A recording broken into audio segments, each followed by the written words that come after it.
Pat Fitzgerald going to be named Michigan State's next football coach. We're talking, what's the standard? What's the expectation? Define success. Like, I think at a place like MSU with the financial backing, you're going to make the playoffs every so often, right? Yes. You should. Yep. Now, Tom threw out a program off air. He said, what if they're Iowa football? Kirk Ferentz averages 8 wins a year, and every so often they bubble up to 10. He's won 10 or more 4 times in the last decade. Now, none in the current bigger and badder Big Ten. But if Michigan State was Iowa football, 8-win average, you bubble up every 4 times in 10 years into a playoff spot, would that be considered success for Pat Fitzgerald? That would become the floor 3 years from now. The floor of Michigan State's football would be Iowa football. People don't like that when you first say it. No, what I'm saying is actually I think you could do more down the road, but get the backbone of the program being that. But I think the comparison's there, right? Like Ferentz is a hard-nosed Midwest coach. They always play defense, and the offense has been anemic. Well, let me introduce you to Pat Fitzgerald's Northwestern teams. And so then you hit on a quarterback here and there, kind of like D'Antonio did, because that was the recipe to his success. Yep. The best seasons were with Cousins and Connor Cook. Yeah. I think it's a really good floor for the program, a good goal to get. I'll say this, too. I think another thing that needs to happen is they better beat Michigan at home in 2 years. Like I said, I think you got to hold serve in that rivalry. It's gone in ebbs and flows, but it's 10-10 the last 20. I mean, you're going to be judged by getting in a playoff, beating Michigan.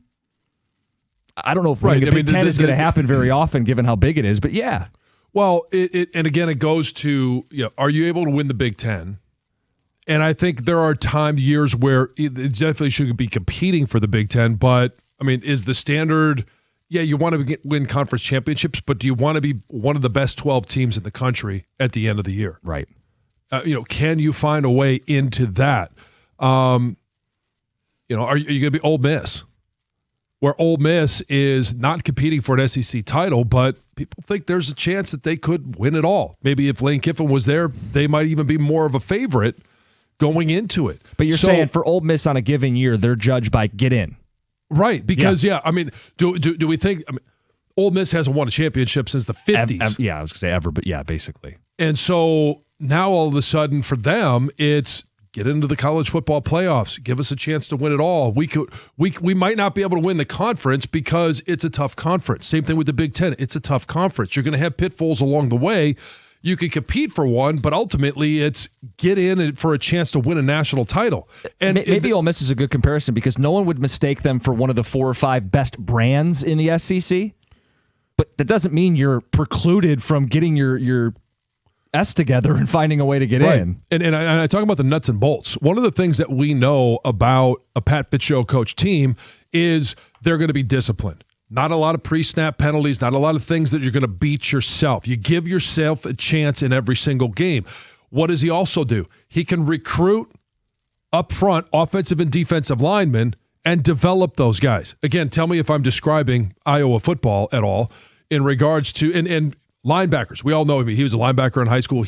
Or in college. He does a great job of developing linebackers at the college level. So if you're going to go into any given season, and I'll give you Rashawn Slater and Pete Skoronski, both of those guys were Pat Fitzgerald recruited, developed guys, first-round picks in the NFL.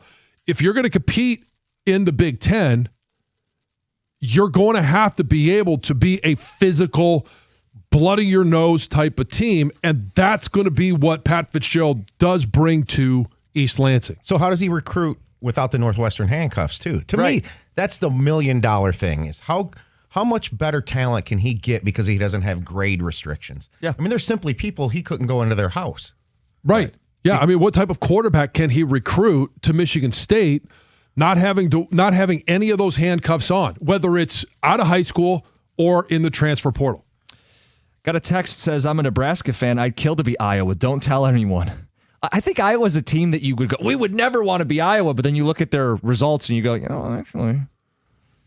I'm not sure Michigan is Iowa under Shamoro Moore, but that's another discussion. Well, I'd say right now they are. What, 9 wins? Yeah. 9 wins and be on the bubble? I mean, that is Iowa football, give or take.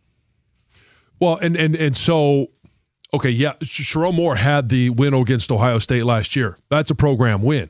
I think for Pat Fitzgerald, he's gonna need, in the first 2 years, the one thing that Jonathan Smith could never do is get that program win. And no, a win over Boston College this year did not count. And we said at the time, it would have been worse to lose than the gains of winning. What would you call Jonathan Smith's most successful thing he did for Michigan State football? Get fired.